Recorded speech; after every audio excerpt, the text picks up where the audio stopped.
Friends ఇది వచ్చేటప్పటికే Vivo X200 FE recent గా ఇది లాంచ్ అయింది. ఆల్మోస్ట్ ఒక 10 days నుంచి నేను ప్రైమరీ డివైస్ కింద అయితే దీన్ని యూజ్ చేస్తున్నాను. సో ఈ 10 days లో నాకు ప్రో అనిపించినటువంటి సెగ్మెంట్ ఏంటి, అలాగే కాన్స్ ఏంటి అనే దాని గురించి ఈ వీడియోలో డీటెయిల్ గా మనం అయితే డిస్కస్ చేద్దాం. అండ్ దీంట్లో మీకు బేస్ వేరియంట్ వచ్చేటప్పటికి సుమారుగా 55,000 రూపాయలకి, అలాగే హై ఎండ్ వేరియంట్ వచ్చేటప్పటికే 60,000 రూపాయలకి రావడం జరుగుతుంది. చూడబోతే ప్రతి బ్రాండ్ కూడా వాళ్ళదంటూ ఒక డివైస్ కాంపాక్ట్ లో ఉండాలి అన్న ఉద్దేశంతో ప్రతి బ్రాండ్ వర్క్ చేస్తున్నాను అనుకో. రేపటి రోజున మీరు ఇన్ఫినిక్స్, లావా ఇలాంటి వాటిలో చూసినా కానీ ఆశ్చర్యపడాల్సిన లేదు. ఆల్రెడీ షామీ ఉంది, వన్ ప్లస్ ఉంది, గూగుల్, సామ్సంగ్, ఐఫోన్ ప్రతి బ్రాండ్ లోనూ ఉన్నాయి. ఇక rest of the mid range అలాగే మనకి లో ఎండ్ బడ్జెట్ సెగ్మెంట్ ఫోన్ లోనే రావాలి. మేబీ అవి కూడా తీసుకొచ్చినా కానీ ఆశ్చర్యపడాల్సిన విషయం అయితే లేదు. సో డీటెయిల్డ్ గా వీడియోని ఎక్కడ స్కిప్ చేయకుండా చూడండి. మీకు ఒక క్లియర్ కట్ ఐడియా వస్తుంది ఆ బడ్జెట్ లో దీన్ని కొనొచ్చా కొనకూడదు, అసలు ఎవరికి మొబైల్ ఫోన్, ఎవరు దీన్ని స్కిప్ చేయాలి అనే దాని గురించి. Hi, this is Vasu again signing in. Welcome to my channel Vasu tech vlogs. So first of all box లో వీళ్ళనైతే ఒప్పుకోవాల్సిందే, ఏ విధమైనటువంటి యాక్సెసరీని మిస్ అవ్వకుండా ఆల్మోస్ట్ అన్ని brands like iPhone, Samsung, Google లాగా కాకపోయినా గానీ మిగతా brand like OnePlus, Xiaomi ఎలా అయితే మనకు ప్రొవైడ్ చేస్తున్నాయో అదే విధంగా బాక్స్ లో అన్ని including cable, charger, TPU case, అలాగే స్క్రీన్ గార్డ్ తో సహా మనకి దీన్ని తీసుకొని రావడం జరిగింది. మీరు ఎక్కడ ఒక సింగిల్ రూపీ పే చేయాల్సిన అవసరం లేదు. అన్ని including of 55K. But card offer తో ఏమో 50,000 రూపీస్ ఏమో తీసుకొస్తున్నారు. దట్ కార్డ్ ఆఫర్స్ ఒక్కోసారి ఉంటాయి, ఒక్కోసారి ఉండవు. అందుకే నేను 55,000 రూపీస్ ఏదైతుందో బేస్ కింద కన్సిడర్ చేస్తూ ఈ రివ్యూని అయితే మేము ముందు తీసుకొస్తున్నాను. ఫస్ట్ ఆఫ్ ఆల్ మొదటి ప్రో విషయానికి వచ్చారంటే, ఫోన్ అనగానే మనము వాడుతూ ఉంటాం, చేతుల్లో ఏం చెప్పుకోకప్పుడు ఇట్లా చేజారి ఇలా కింద పడిపోతూనే ఉంటుంది. బట్ దీంట్లో ఒక అడ్వాంటేజ్ ఏంటి అంటే, మొత్తం సైడ్ బాడీ అంతా కూడా మనకి మిలిటరీ గ్రేడ్, ఏరో గ్రేడ్ మెటల్ ని మనకి యూజ్ చేయడంతో పాటు బ్యాక్ సైడ్ అలాగే ఫ్రంట్ సైడ్ కూడా వీళ్ళు గ్లాస్ అయితే ప్రొవైడ్ చేస్తారు. అండ్ ఫ్రంట్ కూడా వీళ్ళు వచ్చేటప్పటికే షార్ట్ సెన్సేషన్ గ్లాస్ ఇచ్చారు. సో చూసారు కదా, నేనేమి ఫ్లాట్ మీద వీటి మీద వేసిన కాదు, హార్డ్ టేబుల్ ఇది. సో ఇలా పొరపాటున మీకు చేజారి కింద పడ్డా గానీ, రెగ్యులర్ గా మన ఇళ్లలో బండ్ల మీద లేదన్నట్లయితే కనుక టైల్స్ మీద పడుతూ ఉంటాయి కాబట్టి ఈవెన్ అదే ఇంపాక్ట్ మనకి ఇక్కడ కూడా క్రియేట్ అవుతూ ఉంటుంది. సో ఇది డ్యామేజ్ అయ్యేటువంటి అవకాశాలు అయితే చాలా తక్కువ. ఇన్ఫాక్ట్ కాంపాక్ట్ ఫోన్ లో షామీలో ఉంది IP6869 అండ్ దీంట్లో మనకి IP6869 ఇచ్చారు. సో అండర్ వాటర్ మీరు half an hour 1.5 metre depth దాకా ఈ మొబైల్ ఫోన్ తీసుకొని వెళ్ళిన ఆ ప్రెషర్ కూడా ఇది మనకు తట్టుకోగలదు. ఈవెన్ 100 PSI బార్ దగ్గర మీరు వాటర్ జెట్స్ తోటి మీరు దీన్ని యూజ్ చేసినా కానీ, అంటే దీని మీద కొట్టినా కానీ ఇది అయితే ఉంది. బట్ ప్రాక్టికల్ గా మనము అట్లాంటి జెట్ల దగ్గర వీటి దగ్గర అయితే మనం దీన్ని అయితే వాడం కదండి. But anyway, rough and tough గా, హార్డ్ అండ్ గా మీరు ఎలా అంటే అలా యూజ్ చేసుకోవచ్చు. డ్యామేజ్ అయ్యేటువంటి అవకాశాలే లేదు. ఇక నెక్స్ట్ ప్రో విషయానికి వచ్చారు అన్నట్లయితే కనుక ఖచ్చితంగా మనం దీని డిస్ప్లే గురించి అయితే మనం మాట్లాడుకోవాలి. 6.31 ఇంచెస్ కి సంబంధించినటువంటి 1.5K రెజల్యూషన్ డిస్ప్లే మనం ముందు తీసుకొచ్చారు. ఇది LTPO ప్యానల్ డిస్ప్లే. 1 హెడ్స్ నుంచి మీకు 120 హెడ్స్ దాకా వేరియేషన్ అయితే వెళ్ళడం జరుగుతూ ఉంటుంది, ఎక్కువగా అడిషనల్ గా బ్యాటరీ సేవ్ చేసుకోవడం కోసం. ఇంతేకాదు, ఇందులో మనకు వచ్చేటప్పటికి వైబ్రెంట్ కలర్స్ తో పాటు దీంట్లో మనకి డాల్బీ విజన్ ఒక్కటి ఇవ్వలేదు. ఇది HDR10+ కంటెంట్ అన్నిటిని కూడా మనకి ఇదైతే ప్లే చేస్తుంది. డాల్బీ విజన్ ఒక్కటే యాడ్ చేస్తుంటే మాత్రం really crazy. 100% DCI P3 colour garment తో పాటు అప్ టు మీకు అవుట్డోర్ విజిబిలిటీలో వచ్చేటప్పటికి హై బ్రైట్నెస్ మోడ్ లో 5000 నిట్స్ దాకా మనకి వెళ్ళడం జరుగుతుంది. Simply crazy. అసలు కాంపాక్ట్ ఫోన్స్ లో ఈవెన్ బెజల్స్ కూడా మనకి యూనిఫామ్ గా రావడంతో పాటు సెంటర్ పంచువల్ కట్అవుట్, ఇవన్నీ కూడా క్రేజీ అనిపిస్తాయి. కంటెంట్ ఎక్కువగా వాచ్ చేస్తుంటారు. కాంపాక్ట్ ఫోన్ లో కంటెంట్ చూసేటప్పుడు మీరు డిస్ప్లేలో కాంప్రమైజ్ అవ్వకూడదు అని అనుకుంటే గనక definitely you should have a look on this.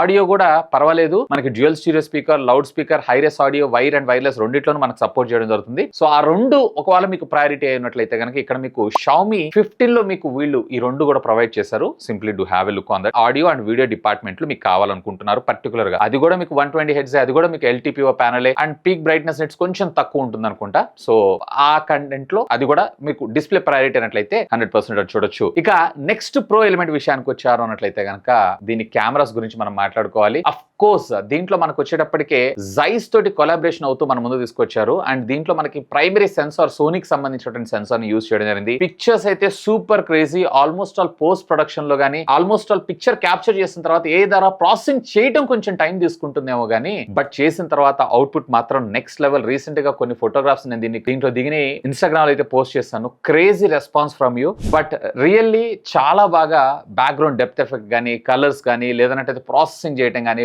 And edge detection కానీ ఇవన్నీ కూడా ఫెంటాస్టిక్. బట్ దీంట్లో మనకి అల్ట్రా వైడ్ యాంగిల్ ఇచ్చారు చూసారా, ఇక్కడ కొంచెం నాకు డిసప్పాయింట్మెంట్ అనిపించింది. ఇది ఇంకొంచెం మరింత డీటెయిలింగ్ గా, మరింత క్లారిటీగా, మరింత ఎక్స్పోజర్ ని అలాగే ఐఎస్ఓ కంట్రోల్ ని ఇట్లాంటి వాటి నుండి బెటర్ గా తీసుకొచ్చుంటే ఇంకా బాగుండేది అనిపించింది. బట్ పోర్ట్రేట్ లో మాత్రం ఫోటోగ్రాఫ్స్ నెక్స్ట్ లెవెల్. ఈవెన్ ఇందులో మీకు పోర్ట్రేట్ లో కూడా మీకు అప్ టు 100 mm దాకా మీరు ఫొటోస్ ని క్యాప్చర్ చేసుకున్నటువంటి ఫొటోస్ తో పాటుగా జైస్ కొలాబరేషన్ తో ఇచ్చినటువంటి మనకు రకరకాల ఫిల్టర్స్ ఉన్నాయి చూసారా, ఇవి మాత్రం సింప్లీ క్రేజీ. ఇక వివో అందులో కూడా టెలిఫోటో లెన్స్ గురించి నేను మీకు అయితే చెప్పాల్సిన అవసరం లేదు. సూపర్ క్రేజీ పిక్చర్స్ అయితే మీరు ఇందులో క్యాప్చర్ చేయొచ్చు. అఫ్ కోర్స్ దీని ద్వారా కొన్ని క్యాప్చర్ చేసినటువంటి డీటెయిల్స్ అయితే మీరు ఇక్కడ చూస్తున్నారు. ఇవి కూడా వన్ ఆఫ్ ద ఫెంటాస్టిక్ అని చెప్పొచ్చు. అండ్ రేర్ లో వీడియోలో కూడా మీరు వచ్చేటప్పటికే 4K 60 FPS దాకా మీరు వీడియోస్ రికార్డ్ చేసుకోవచ్చు. ఈవెన్ ఫ్రంట్ లో కూడా మీరు 4K 60 FPS లో వీడియోస్ అయితే రికార్డ్ చేసుకోవచ్చు. అట్లీస్ట్ వీళ్ళు రేర్ నాకు 8K 30 FPS తీసుకొచ్చినా ఇంకా బాగుంటుందని నా అభిప్రాయం. అండ్ ఇంతేకాదు మనకి దీంట్లో వీడియో రికార్డింగ్ లో కూడా macro movie recording mode and even portrait video recording mode, background depth కోసం మీరు చూస్తున్నారంటే లైక్ ఇవాళ రేపు క్రియేటర్స్ ఎక్కువగా ఇన్స్టాగ్రామ్ రీల్స్ ఇట్లాంటి చేసేటప్పుడు బ్యాక్గ్రౌండ్ డెప్త్ ఎక్కువ కావాలనుకుంటా ఉంటారు సార్, అలాంటి వాటికి కూడా ఇది మీకు చాలా బాగా ఉపయోగపడడం జరుగుతుంది. కెమెరా పరంగా బిగ్ ఎస్ అని అంటాను. But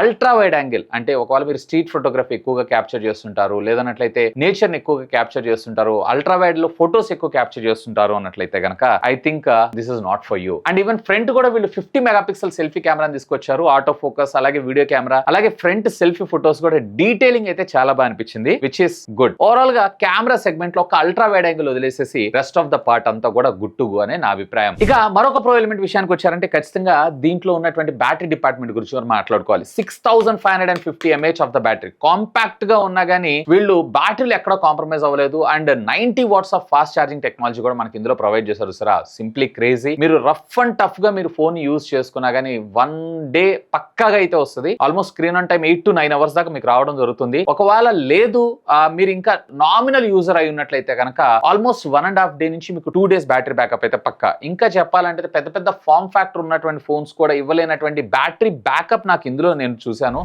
which is good. Optimisation ముఖ్యంగా ఫెంటాస్టిక్ అని చెప్పొచ్చు. బట్ ఇందులోనే నాకు కొన్ని డిసడ్వాంటేజెస్ కూడా అనిపించినాయి. ఏంటి అంటే ఇంత బడ్జెట్ పెట్టిన తర్వాత వైర్లెస్ ఛార్జింగ్ ఇవ్వకుండా ఉంటారబ్బా. ఎందుకంటే ఈ ఫోన్స్ వాడేవాళ్ళు మెజారిటీ ఆఫ్ ద యూజర్స్ అందరూ కూడా వైర్లెస్ ఛార్జింగ్ అలాగే కార్లో వైర్లెస్ ఛార్జింగ్స్ అనేవి ఇవాళ రేపు కామన్ అయిపోయినాయి కాబట్టి ఆ వైర్లెస్ ఛార్జింగ్ కూడా ఇంటిగ్రేట్ చేస్తుంటే ఇంకా బాగుండేదని నా అభిప్రాయం. But battery backup was good. MediaTek Dimensity 9300 plus ఏదో ప్రాసెసర్ మనకు ప్రొవైడ్ చేశారు. ఆఫ్ కోర్స్ పర్వాలేదు, దీని పెర్ఫార్మెన్స్ స్కోర్స్ ఇవన్నీ కూడా బాగానే ఉన్నాయి. బట్ ఎంతైనా కానీ మీడియాటెక్ డైమెన్సిటీ కదా, క్వాల్కమ్ స్నాప్డ్రాగన్ 80 Lite ప్రాసెసర్ ఇచ్చి ఉంటే కనుక ఫ్యూచర్ ప్రూఫ్ గా రఫ్ అండ్ టఫ్ గా ఒక 4-5 సంవత్సరాల దాకా మళ్ళీ మనం ఫోన్ అప్గ్రేడ్ చేసుకోవాలన్న థాట్ ఆలోచన లేకుండా అయితే మనం దీన్ని యూజ్ చేసుకునేటువంటి అవకాశం ఉండేది. బట్ అది ఒక డిసడ్వాంటేజ్ అనిపించింది. అండ్ దీంతో పాటు ప్యారల్ గా వీళ్ళు LPDDR5X టెక్నాలజీ ర్యామ్ అయితే మనకు ప్రొవైడ్ చేశారు కానీ వీళ్ళు UFS 3.1 స్టోరేజ్ ని మనకు తీసుకొచ్చారు. అది ఒక బిగ్ డ్రాబ్యాక్ అని నేను అంటాను. అంటే ముఖ్యంగా రీడ్ అండ్ రైట్ స్పీడ్స్ కావచ్చు, ఫోటో సేవ్ చేసుకునేటప్పుడు కావచ్చు, అప్లికేషన్ ఓపెన్ అవడం కావచ్చు, డేటా ట్రాన్స్ఫర్ స్పీడ్స్ కావచ్చు, వీటన్నిటి మీద మీకు ఎఫెక్ట్స్ చూపించేటువంటి అవకాశం అయితే ఉంది. సో దాన్ని కూడా వీళ్ళు ఇంక్లూడ్ చేసి దీన్ని UFS అట్లీస్ట్ 4.0 కానీ లేదా UFS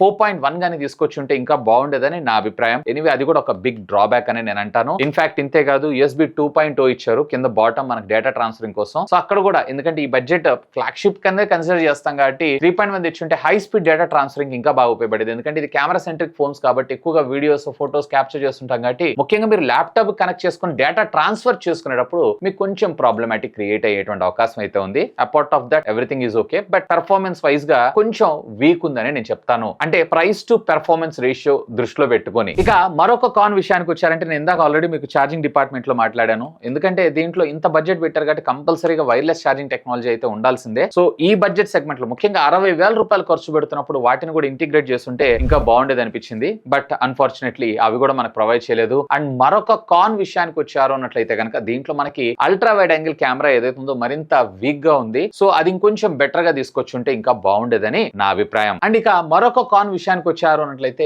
ఈ బడ్జెట్ సెగ్మెంట్ లో 60,000 రూపాయలు తీసుకొచ్చి వీళ్ళు ఈ సిమ్ సపోర్ట్ ఇవ్వలేదు సార్. అది నాకు కొంచెం డిసడ్వాంటేజ్ అనిపించింది. ఈ సిమ్ ఉండటం వల్ల కన్వీనియన్స్ చాలా ఉంటుంది. ఫర్ ఎగ్జాంపుల్ ఎక్కువగా ఇంటర్నేషనల్ రోమ్ చేసే వాళ్ళు ఉంటారు సార్, అలాంటి వాళ్ళకి ఈజీ టు స్విచ్ అన్నట్లు, అంటే మన హోమ్ నెట్వర్క్ ఆఫ్ చేసుకొని ఇంటర్నేషనల్ నెట్వర్క్ ఆన్ చేసుకుని ఇవన్నీ కూడా just like fraction of seconds లో కంప్లీట్ అయితే ముఖ్యంగా బిజినెస్ పీపుల్ బిజినెస్ వర్క్స్ కోసం అటు ఇటు తిరుగుతూ ఉంటారు సార్. అలాంటప్పుడు వాళ్ళకి ఇది చాలా బాగా అడ్వాంటేజ్ ఉంటుంది. సో అది కూడా ఇందులో మిస్ అవుతుంది అనిపిస్తుంది. సో అది కూడా యాడ్ చేస్తుంటే ఇంకా బాగుండదని నా అభిప్రాయం. ఇక ఫైనల్ గా నా కంక్లూజన్, అసలు ఎవరికి మొబైల్ ఫోన్ మీకు ఒక మంచి కెమెరా సెంట్రిక్ మొబైల్ ఫోన్ ఉండాలి. అది కూడా కాంపాక్ట్ సైజ్ లో మంచి బ్యాటరీ బ్యాకప్ తో పాటు ఒక మంచి డిస్ప్లే అలాగే ఒక మంచి ఆడియో క్వాలిటీ కావాలనుకుంటున్నారు అన్నట్లయితే కనుక simply do have a look on that. But audio వీడియోలో డాల్బీ విజన్ డాల్బీ అట్మాస్ ఉండదు, అదైతే గుర్తుపెట్టుకోండి. ఇక కెమెరా బాగుంది కదా అన్నానని చెప్పి అల్ట్రా వైడ్ యాంగిల్ ఇందులో అంత పర్ఫెక్ట్ ఏం లేదు. సో అల్ట్రా వైడ్ యాంగిల్ మరింత బెటర్ గా ట్యూన్ చేయాలి. మేబీ ఇది ఓటా అప్డేట్ లో వీళ్ళు రిజాల్వ్ చేసేటువంటి అవకాశం ఉంది, మేబీ చేయకపోవచ్చు కూడా. సో ఎందుకైనా మంచిది ఒకసారి అయితే మీరు ఫిజికల్ గా వెళ్ళి స్టోర్స్ కు వెళ్ళి